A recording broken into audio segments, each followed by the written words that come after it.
This is the mission San Carlos Borromeo del Rio Carmelo.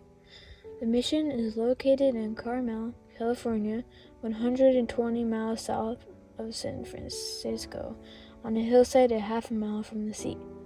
The mission opened on June 3, 1770. It is the second mission of the 21 California missions and was started by Father Junipero Serra, a Franciscan missionary. He wanted to bring Christianity religion to American Indians in order to increase the size and wealth of the Spanish Empire. The mission church is 150 feet long, 29 feet wide, and 33 feet high. It is made out of yellow sandstone blocks.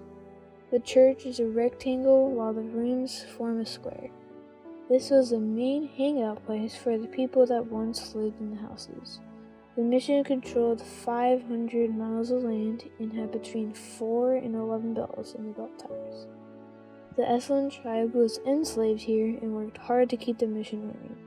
Some of the jobs the Esalen tribe did were harvesting, cooking, farming, or being a priest. San Carlos Borromeo del Rio Carmelo still has church on Sunday.